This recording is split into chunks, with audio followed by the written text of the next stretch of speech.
6 months ago, he made an impossible choice, took control of his father's empire, became the undisputed king of the underworld, built walls so high even love couldn't reach him. She took their sons and disappeared. Again. But empires built on blood don't grant peace, and the consequences of power always return. Now someone is hunting his children, someone who knows his secrets, someone from inside his own organization, and the only person who can help him save his sons is the woman who swore she'd never forgive him. This is part 2, The Reckoning, where kings learn that some thrones cost more than power. They cost everything you'd die to protect. Hello everyone, welcome back. If you're here for part 2, that means part 1 touched your heart, and I'm so grateful. Before we continue this powerful journey, please help me reach 1,000 subscribers by clicking that subscribe button. Your support keeps these stories alive. Now, let's see what happens when a king must choose between his throne and his family one last time. 6 months, 183 days since Min Jae last saw his sons' faces. He counted every single one. The empire was his now, completely, absolutely. His father's organization had been dismantled and rebuilt in Min Jae's image. Cleaner operations, strategic alliances, less blood, more influence. He'd done exactly what he promised, taken control to make things safer. But the throne felt like ice beneath him. His penthouse was emptier than ever. 40 stories above a city he controlled but couldn't enjoy. Floor-to-ceiling windows that showed him everything except what mattered. Min Jae stood at those windows now, whiskey in hand, watching dawn break over the skyline. He hadn't slept. Again. Sleep meant dreams. Dreams meant seeing Su Min's face when he'd chosen the coup over her trust. Seeing his sons sleeping peacefully, unaware their father was becoming exactly what their mother feared. His phone buzzed.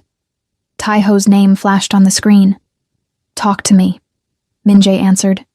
"We have a problem." Taiho's voice was tight, controlled, the way it got when things were bad. The surveillance team in Queens just reported movement. 3 men, professional, watching the old apartment building. Min Jae's blood went cold. She's not there anymore. They don't know that. But boss, Taiho paused. They're ours, or they were, Lee's crew. The ones who wouldn't accept your leadership after the transition. The whiskey glass shattered against the floor. Lee Junseo, his father's former lieutenant. The one who'd disappeared 3 months ago with a dozen loyal men. The one Min Jae had been hunting through every shadow and whisper in the underworld. How did they find the address? Min Jae's voice was deadly calm. That's the problem. Only 5 people knew about that apartment. You, me, and 3 others I'd trust with my life. Someone talked, or someone's been watching you longer than we thought. Min Jae was already moving, grabbing his jacket, his gun, the burner phone he kept for emergencies. Pull everyone. I want eyes on every location she might be, every friend, every family member, every place she's ever mentioned. Boss, we don't know where she is. She went dark after. Then find her. Min Jae's control cracked. Find her before they do. Because if Lee gets to my sons, if he puts one finger on them. Understood. The line went dead. Min Jae stood in his empty penthouse, surrounded by the empire he'd built, the power he'd claimed, the throne he'd sacrificed everything to possess. And none of it mattered. None of it could protect the 3 little boys who called him daddy. None of it could undo the choice that had driven their mother away. He'd become king to keep them safe.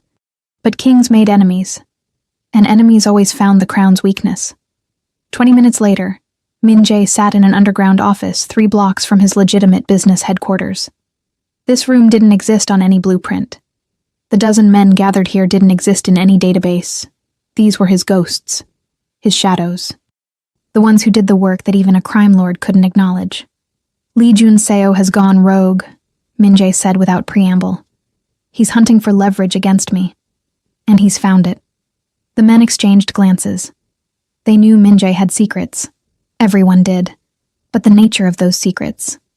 I have a family, Min Jae continued. His voice steady despite the fear clawing at his throat. A wife. 3 sons, 5 years old. They've been hidden, protected. Separate from all of this.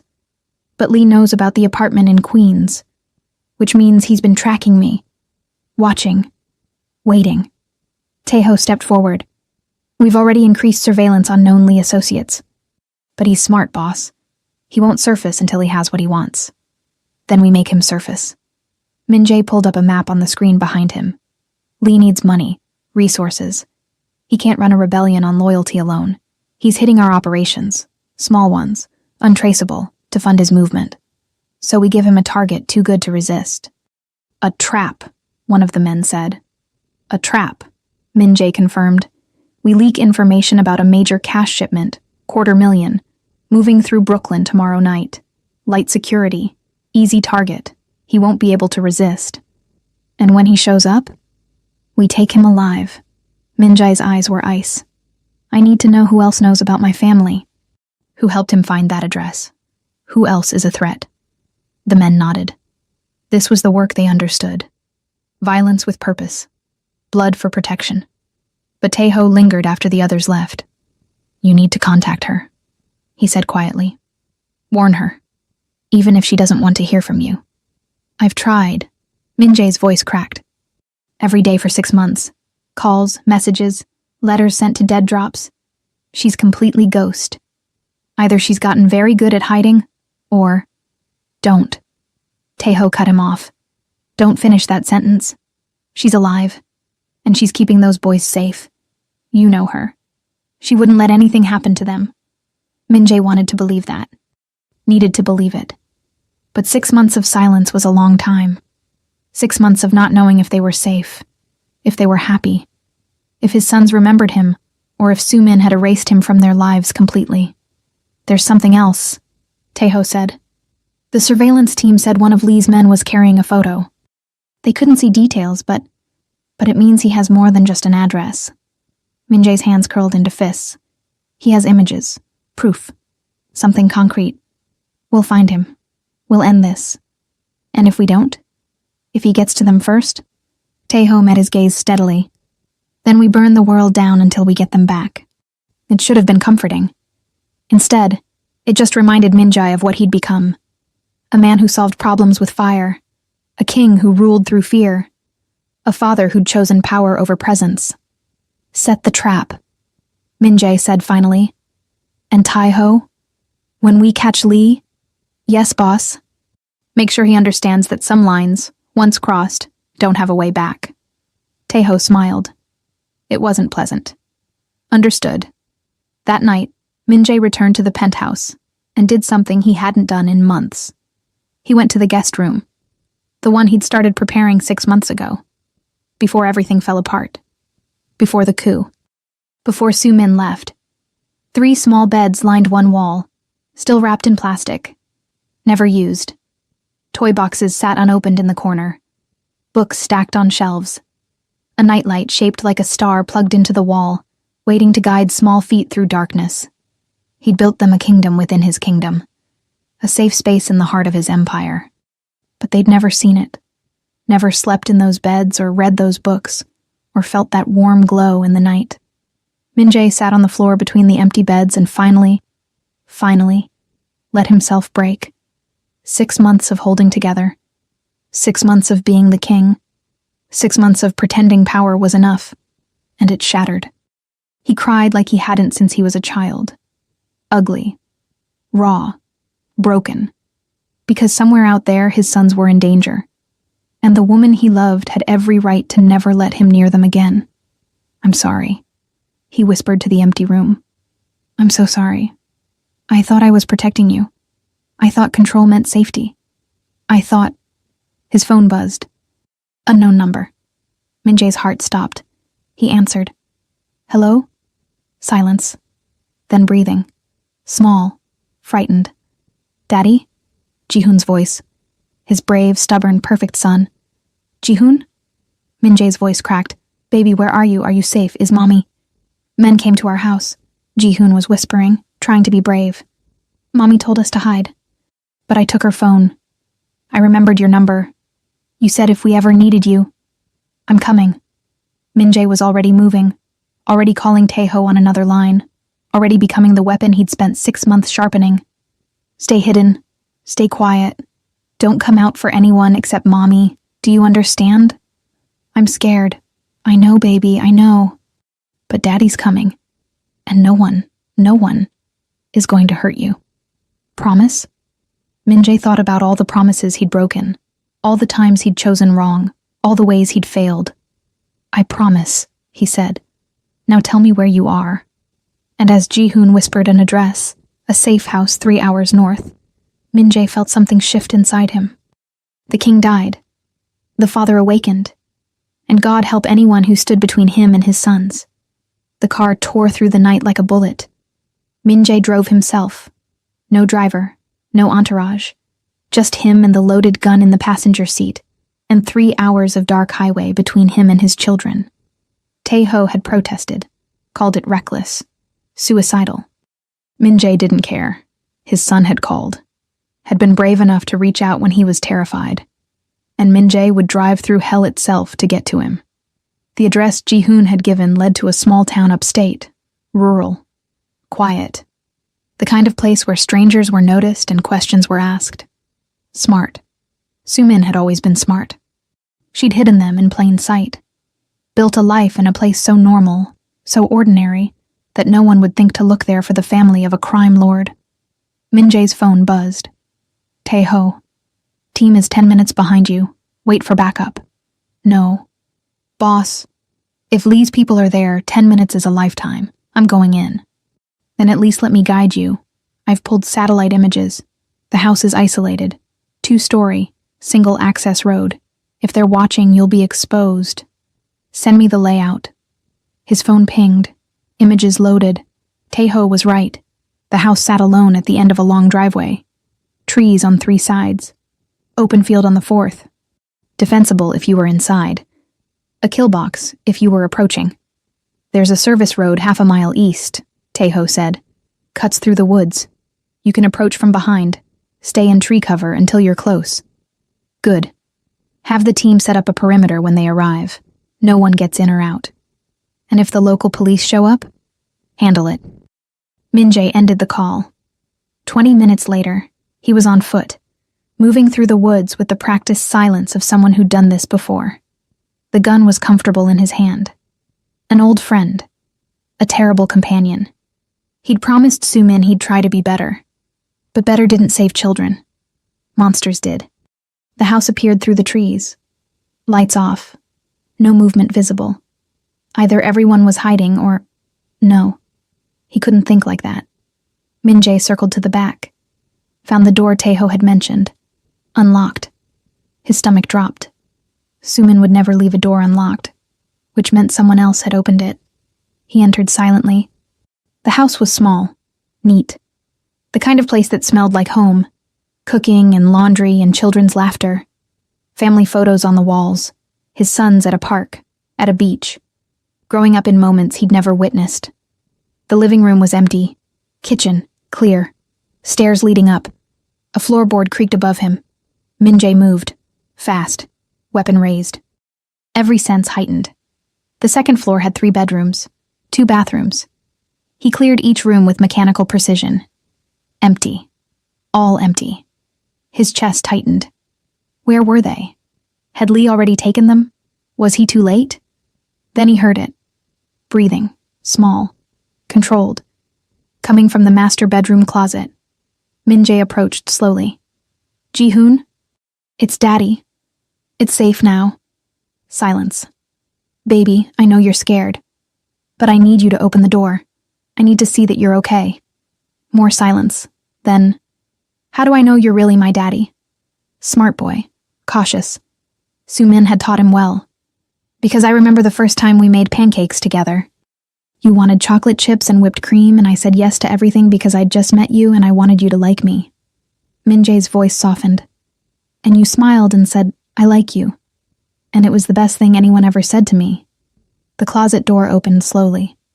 3 small faces peered out. Frightened, hopeful. His sons, alive, safe. Here. Min-jae's knees nearly gave out. Daddy!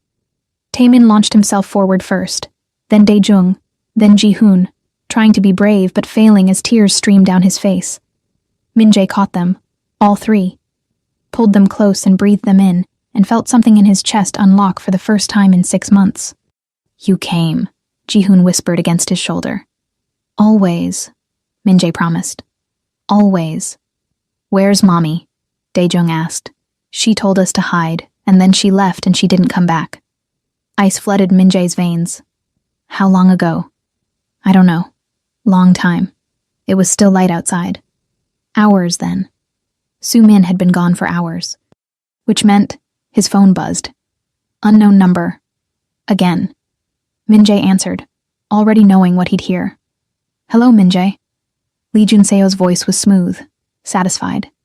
Enjoying the family reunion? Where is she? Your lovely wife? Safe. For now. Quite beautiful, by the way. I can see why you risked everything to hide her. Min-jae's hand tightened on the phone. If you hurt her, you'll what? Kill me? You should have done that 6 months ago when you had the chance. But you got soft. Sentimental. Started thinking you could rule with mercy instead of fear. Lee laughed. Your father would be ashamed. My father is dead. Because you killed him.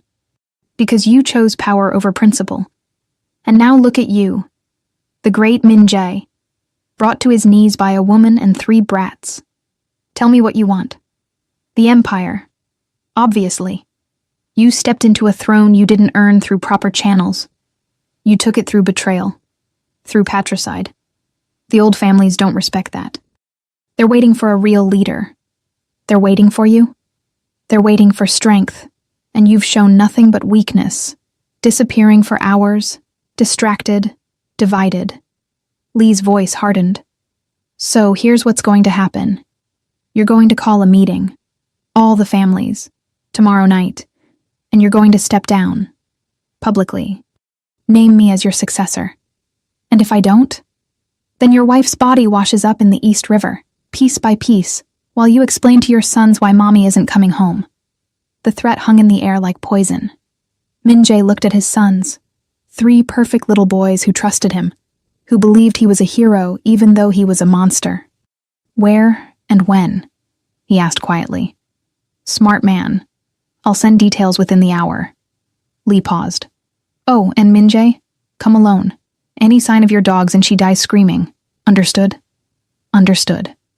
The line went dead. Min-jae stood there, holding his sons, staring at the phone. 6 months ago, he'd chosen the Empire to protect his family. Now he had to choose again. The throne or Soo-min's life. Power or love. The king or the man. Tae-ho burst through the door, weapon drawn, team behind him. Boss, we've secured the perimeter. No sign of... He stopped when he saw the boys. Lowered his weapon. They're safe. For now, Min-jae said. But Soo-min isn't. He explained quickly. Lee's demands, the ultimatum, the meeting. It's a trap, Tae-ho said immediately. He's not going to let either of you walk out of there alive. I know. So we don't play his game. We find where he's holding her and we take her back by force. We don't have time. He said within the hour. That's not enough time to... Then we make time. Tae-ho stepped closer. Boss, listen to me. You didn't build this empire just to hand it to a traitor. You didn't survive your father just to die for Lee's ambition. There's always another way. Min-jae looked at his sons again. Ji-hoon stared back with eyes too old for his age. Mommy said you're very powerful, that you can do anything. I'm not. Are you going to save her? Such a simple question. Such an impossible answer. Because saving Soo-min meant walking into a trap. Meant possibly dying. Meant leaving his sons orphaned. But not saving her meant living with her blood on his hands. Meant his sons knowing their father let their mother die. Meant becoming exactly what he'd feared most. The man who chose power over everything. Yes, Min-jae said. I'm going to save her. Promise? He thought about all the promises he'd made. All the ones he'd broken. All the ways he'd failed to be the man they needed. I promise, he whispered. And this time, he meant it. Even if keeping that promise cost him everything. The meeting place was an abandoned warehouse on the waterfront. Of course it was. Crime lords loved their dramatic settings, their symbolic locations. This particular warehouse had been owned by Min Jae's father, where he'd conducted business, where bodies had disappeared into the river. Lee was sending a message. Your father's empire, your father's methods, your father's fate. Min Jae approached alone as instructed. No backup visible, no weapons showing. Just a man walking into certain death because the alternative was unthinkable. But Taeho's team was out there, invisible, waiting. Min Jae had learned one thing from his father. Never fight fair when everything you love is on the line. The warehouse doors stood open. Light spilled from inside. Min Jae entered slowly, hands visible, eyes adjusting to the harsh fluorescent glare. Lee Jun-seo stood in the center of the space, older than Min Jae by 15 years, scarred, hardened, his father's generation. The kind of man who believed power came from fear, and blood was the only currency that mattered. And there, bound to a chair behind him, Soo Min. She was alive, bruised, terrified, but alive. Their eyes met across the warehouse, and Min Jae saw everything, her fear, her strength, her desperate hope that somehow this would end without more blood. Right on time, Lee said. I appreciate punctuality. Let her go. Min Jae's voice was steady. I'm here. You have what you wanted. Release her and we'll talk. Talk? Lee laughed. There's nothing to talk about. You're stepping down, naming me successor. Or she dies. Those were the terms. And after? You think the families will just accept that? That Taeho and my loyalists will simply bow to you? They will when you order them to. Lee pulled a gun, pressed it to Soo Min's head. She flinched but didn't cry out. You're going to call them right now. Tell them you're retiring, that I have your blessing. That anyone who opposes me opposes you. And then you'll kill us both anyway. Maybe. Lee shrugged. Or maybe I'll let her live. The kids too. Hidden away somewhere. Your dirty little secret. As long as you disappear, leave the city, the country, never come back. You'd let me walk away? I'd let you run. There's a difference. Lee's smile was cruel. Killing you makes you a martyr. But letting you slink away, broken, defeated, that makes you a coward. And nobody follows cowards. It was almost smart. Almost strategic. Except Lee had made one critical mistake. He'd threatened Min Jae's family. And monsters didn't negotiate. They destroyed. No, Min Jae said quietly. Lee's eyebrows rose. No? No deal. No stepping down. No running. Min Jae took a step forward. You're going to let her go. And then you're going to leave this city. Tonight. Because if you don't... You'll what? Lee laughed. You're in no position to make threats, boy. I have the gun. I have the hostage. I have the power. No. Min Jae smiled. It was his father's smile. Cold. Lethal. You have a gun pointed at my wife, which means you have one bullet, one chance. And the second you fire it, whether you kill her or miss, you become a dead man. Your backup isn't here. I have men watching every entrance. I know. Taeho took them out 12 minutes ago. Lee's expression shifted, uncertainty creeping in. Rooftop positions, Min Jae continued calmly. 3 snipers. They've had you in their sights since I walked through that door. The man to your left, the one you think is loyal. He's been on my payroll for 2 months. So is the woman by the south entrance. So are half the men you thought were yours. You're bluffing. Am I? Min Jae pulled out his phone, pressed a button. Red laser dots appeared on Lee's chest. 3 of them. Perfect. Lethal. Lee's face went pale. Here's what's actually going to happen, Min Jae said. You're going to lower that gun, slowly. You're going to step away from my wife. And then you're going to tell me who else knows about my family. Who helped you find them. Who else is a threat. And if I don't, then my sons lose their mother. And I lose the only thing keeping me human. Min Jae's voice dropped to a whisper. Which means I have nothing left to lose. No mercy left to show. No reason to be the better man. So ask yourself, Lee, do you really want to see what I become when everything I love is taken away? The warehouse was silent. Just breathing. Heartbeats. The hum of fluorescent lights. Lee looked at the laser sights on his chest. At Min Jae's cold expression. at Su Min's terrified face. And slowly, so slowly, he lowered the gun. Smart choice, Min-jae said. Then everything happened at once. Lee spun, tried to grab Su Min, use her as a shield. Min-jae moved faster, crossed the distance between them like lightning, caught Lee's wrist, twisted. The gun clattered to the floor. They fought. Brutal. Close. Two men who knew how to kill with their hands. But Lee was older, slower, and Min-jae was fighting for more than power. He was fighting for family, for love, for the chance to be a father his sons could be proud of. Min-jae's fist connected with Lee's jaw. Once, twice, 3 times. Lee went down and didn't get up. Tae-ho and the team stormed in, secured the space, pulled Lee's remaining loyalists into custody. But Min-jae ignored all of it. He went to Su Min, cut her bonds with shaking hands, pulled her into his arms and held her like she might disappear if he let go. "I'm sorry," he whispered into her hair. "I'm so sorry. I should have protected you better. Should have found you sooner. Should have—" "You came," she interrupted. Her voice was hoarse, raw. "You could have chosen the Empire, could have let him kill me to keep your throne. But you came. I'll always come." She pulled back, looked at him with eyes full of tears and something else. Something fragile and precious and almost like hope. "The boys?" she asked. "Safe, with Tae-ho's most trusted people, waiting for their mother." Fresh tears spilled down her cheeks. "I thought I lost them. Thought I'd failed them. You saved them. By hiding. By calling me. By being brave enough to trust that I'd changed. Have you?" She searched his face. "Changed?" Min-jae thought about the Empire waiting outside these walls. The throne he'd built. The power he'd claimed. 6 months ago, he would have said yes and meant it. But now, "I don't know," he admitted. "I'm still the man who runs this empire. Still the one who makes decisions that cost lives. Still your father's son in too many ways. But I'm also their father, your husband, the man who would burn everything I've built if it meant keeping you safe."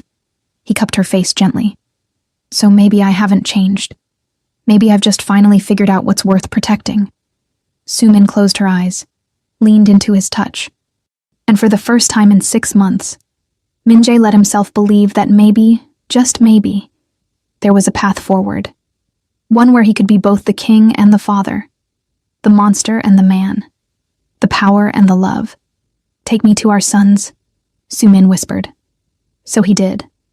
And when they walked out of that warehouse together, alive, whole, united, Min-jae realized something profound.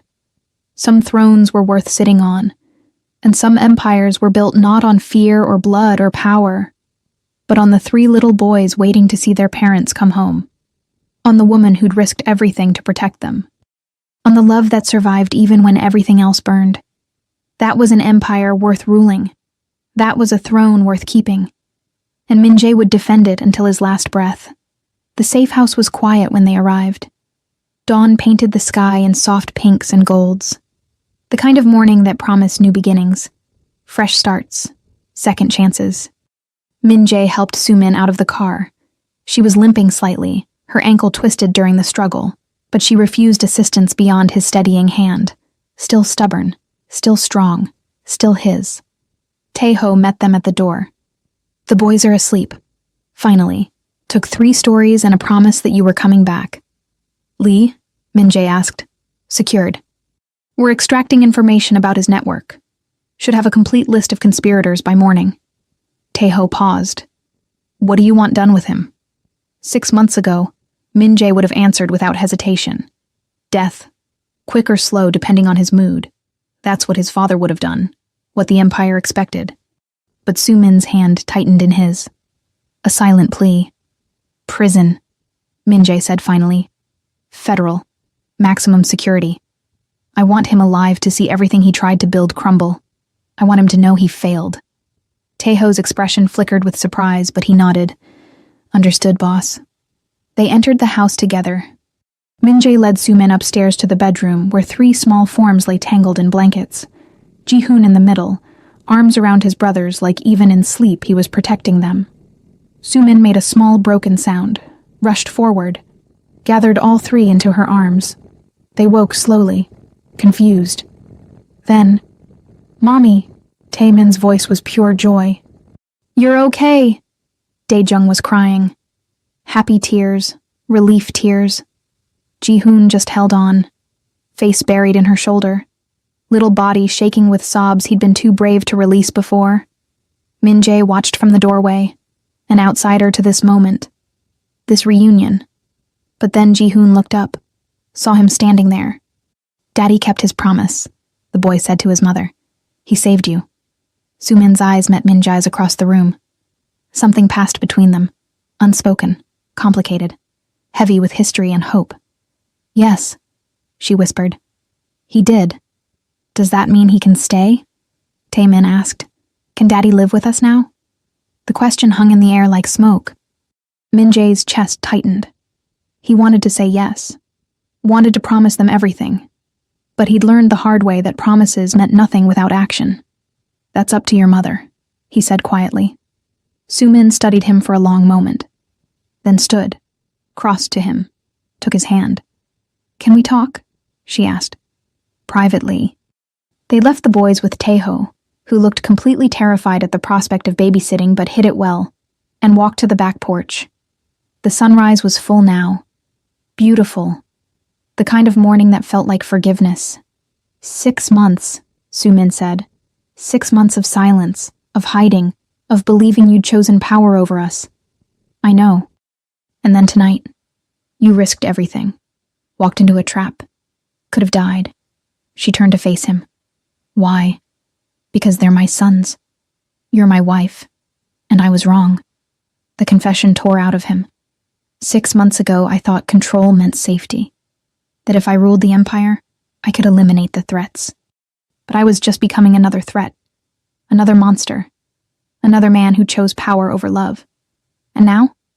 Now I know better. Power doesn't protect family. Love does. Being present does. Choosing them. Choosing you. Every single day. That's what keeps people safe. He stepped closer. "I can't undo the coup. Can't bring back the time I lost with them. But I can be different going forward. I can be the father they deserve. The husband you needed 6 years ago. Can you?" Her voice was soft, careful. "Can you really walk away from the empire? From the violence? From everything your father built?" "No," Min-jae admitted. "I can't walk away completely. The empire exists. My enemies exist. But I can change how I rule. Dismantle the worst parts. Build something cleaner. Something that doesn't require me to sacrifice my soul to keep it running." "That sounds impossible." "Probably is." He smiled sadly. "But I'm willing to try. For them. For you. For the man I see reflected in Ji-hoon's eyes when he looks at me like I'm a hero instead of a monster." Sumin was quiet for a long moment. Then, "I have conditions." Hope flared in Min-jae's chest. "Anything. We don't live in your penthouse. We keep our own place. Separate. Safe. The boys don't grow up surrounded by bodyguards and bulletproof glass." "Agreed. You don't bring business home. Ever. When you're with us, you're just Min-jae. Just Daddy. Not the crime lord. Not the king." "Agreed. And when, I see you slipping back into old patterns. When the empire starts taking more than it gives. When I see that darkness winning." Her voice cracked. "I take the boys and we leave. For real this time. No second chances. No more hoping you'll change. I understand. Do you?" She stepped closer. "Because this is it, Min-jae. This is the last time I gamble on us. The last time I believe you can be different. If you fail, if you choose wrong again, you lose us forever." He should have been terrified. Should have felt the weight of that ultimatum crushing him. Instead, he felt free, because she was giving him a chance. One more shot at being the man she'd married. The father his sons deserved. "I won't fail," he promised. "You better not." She smiled then. Small, fragile, but real. "Because those 3 boys in there, they already love you. Already think you hung the moon. And I..." She paused, swallowed. I never stopped loving you, Min-jae. Even when I hated you. Even when I ran. You've always been it for me. His throat closed. Soo-min. So, don't make me regret this. Don't make me watch you become your father. Don't break our sons' hearts by choosing power over them. I won't, he whispered. I swear. She searched his face, then nodded, and kissed him. Soft, gentle, full of 6 years of longing and loss and hope. When she pulled back, there were tears on both their faces. Come on, she said. Let's go tell our sons their daddy's staying. 3 months later, Min-jae stood in the kitchen of a modest house in a quiet suburb 30 minutes from the city. Not a penthouse, not a fortress, just a home. 4 bedrooms, a backyard, neighbors who waved and asked about the weather. Normal, beautifully, impossibly normal. He was making breakfast. Pancakes, the boy's favorite. Soo-min had left early for her new job.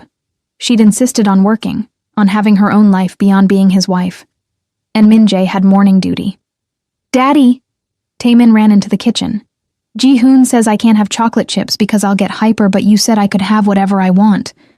I said whatever is reasonable, Min-jae corrected. And your brother is right. You get hyper. But Daddy... But nothing. You can have chocolate chips at dinner if you eat your vegetables. Taemin pouted but accepted defeat. Smart kid. Knew when to pick his battles. The other two appeared, Daejung carrying a book as always. Ji-hoon already dressed for school, responsible and serious. Morning, Daddy, they chorused. Min-jae's chest warmed. 3 months, and he still wasn't used to it. The casual way they called him Daddy. The trust in their eyes. The way they'd integrated him into their lives like he'd always been there. Morning, boys. Wash up. Breakfast in 5. They scattered. A whirlwind of noise and energy and life. Min-jae plated the pancakes and allowed himself a moment of gratitude. This was what he'd fought for. What he'd almost lost. What he'd do anything to protect. His phone buzzed. Taeho. Morning, boss. Quick update. The Tanaka deal closed. Clean. No complications. And the restructuring of the Western operations is complete. We're out of the trafficking business entirely now. Good. Min-jae flipped another pancake. What about the Lee conspirators? Last 3 turned themselves in yesterday. Federal prosecutor is pleased. Looks like your cooperation will result in reduced scrutiny on legitimate operations. It had taken months. Months of careful maneuvering, of dismantling his father's dirtiest enterprises, of making deals with federal agencies, of transforming a criminal empire into something that operated in the gray areas of legality instead of the pitch black. Was it perfect? No. Was he completely clean? Absolutely not. But he was trying, and that had to count for something. Anything else? Min-jae asked. Your father's old associates are still grumbling. Think you've gone soft, but they're not stupid enough to move against you. Not after what happened to Lee. Let them grumble, as long as they stay in line. Will do. Oh, and boss, Ji-hoon's soccer game is at 4. You said you wanted reminders. Min-jae smiled. Thanks, Taeho. Anytime. He ended the call just as the boys returned.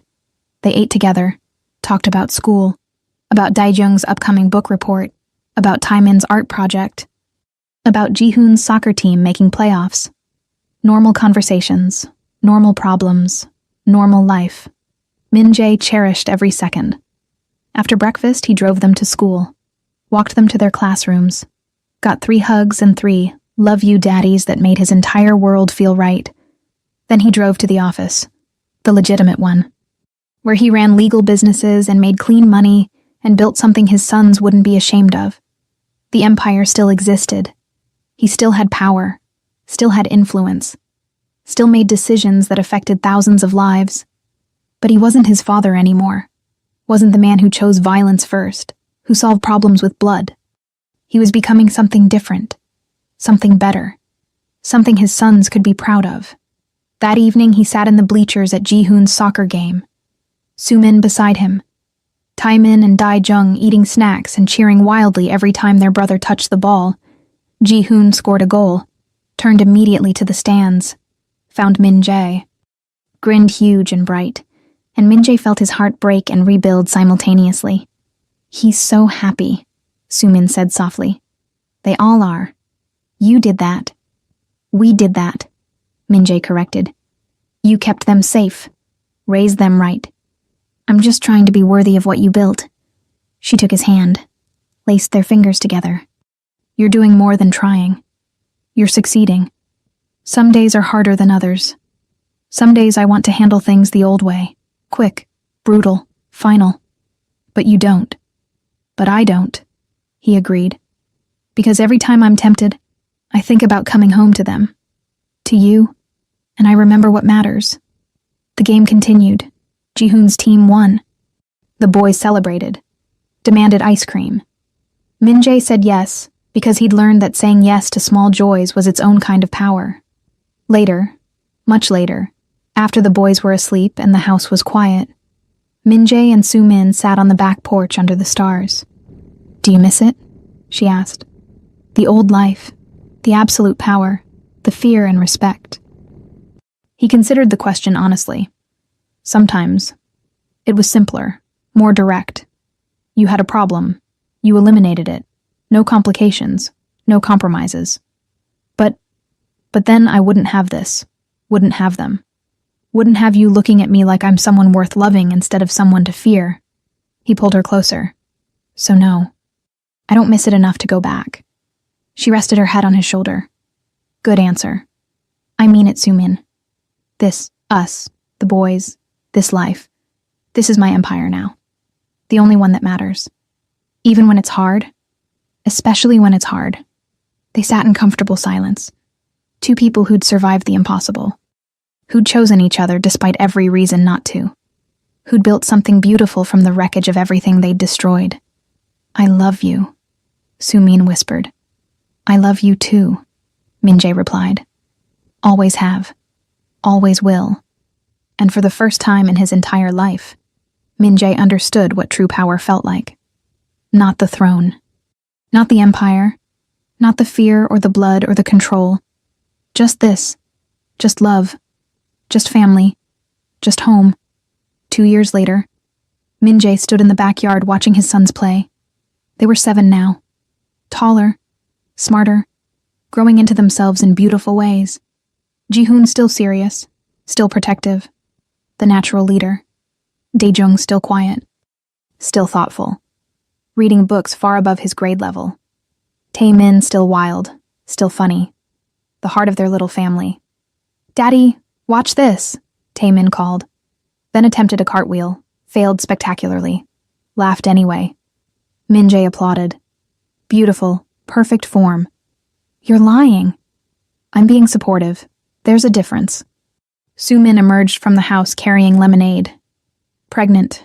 6 months. A little girl this time. They'd found out last month and the boys were already arguing about names. She was glowing. Happy. More beautiful than Min Jae had ever seen her. They're going to destroy the garden, she observed. Let them. Gardens grow back. Childhood doesn't. She smiled. Kissed his cheek. Settled into the chair beside him. Taeho called. Said the quarterly reports look good. Profits up. Legal troubles minimal. Good. He also said there's a situation in Miami that needs your attention.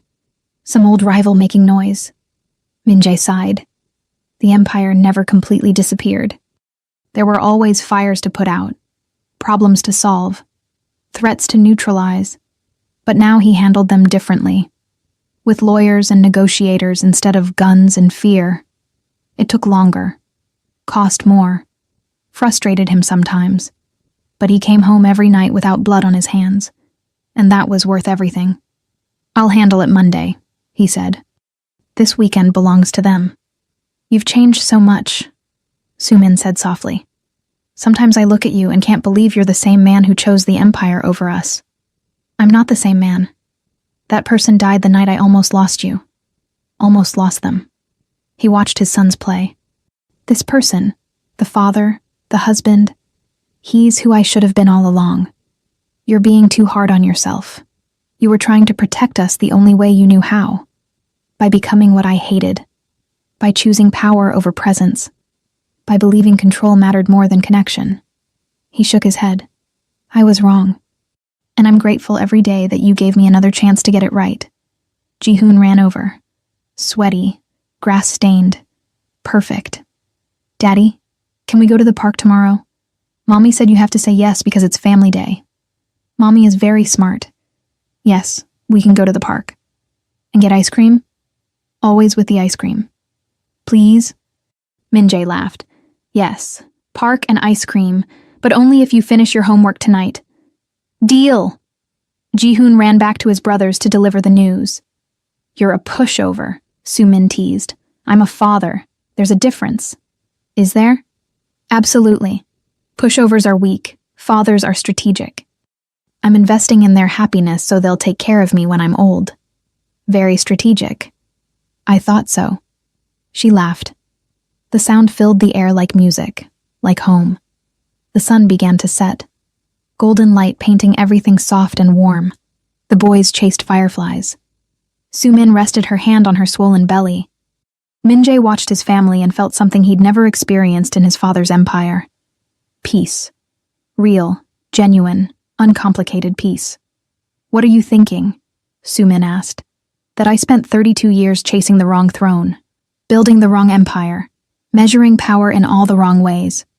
And now I know better. Power isn't control. It's not fear or violence or sitting on top of a criminal organization. He took her hand. Power is this: coming home to people who love you, raising children who trust you, building a life that matters beyond money and influence. That's very philosophical for a former crime lord. Former? He raised an eyebrow. I still run things, you know. Just differently. Legally, mostly. Mostly counts. She laughed again, then grew serious. Do you have regrets? About how we got here? About the choices you made? Min-jae considered the question. The honest answer. I regret hurting you. Regret the time I lost with them. Regret becoming my father even for a moment. He paused. But I don't regret where we ended up. Don't regret fighting to keep you. Don't regret learning to be better. Even though it almost cost you everything? Especially because it almost cost me everything. You can't appreciate light without experiencing darkness. Can't understand what matters until you almost lose it. He pulled her closer. I almost lost you. Almost lost them. And that terror. That absolute soul-destroying fear.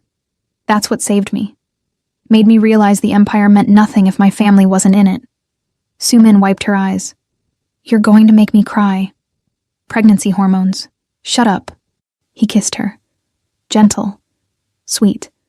Full of 2 years of healing and forever of promises. I love you, he whispered against her lips. You and those 3 wild boys, and the little girl who's going to have me completely wrapped around her tiny finger the second she's born. Only the little girl? The boys already own me. I'm just acknowledging reality. She smiled. Good. Because they're about to tackle you. Min-jae turned, just as 3 small bodies launched themselves at him. They went down in a heap of laughter and grass stains and pure joy. And lying there, covered in his sons, his wife laughing, the sun setting on another perfect day, Min-jae realized something profound. He'd spent his entire life building empires. Criminal ones, legitimate ones. Organizations that controlled cities and moved millions, and made powerful men bow. But this moment right here, this was his greatest achievement. 3 boys who called him daddy without fear. A wife who trusted him with her heart again. A daughter on the way who'd never know the monster he'd been. A life built on love instead of violence. This was his empire, his kingdom, his legacy. And he would defend it, not with guns or power or fear, but with every moment of presence, every choice to be better, every day of choosing them over everything else. Because some thrones were built on bones, but the best ones were built on love. And Min-jae had finally learned to sit on the right throne, the one that mattered, the one that lasted, the one called family.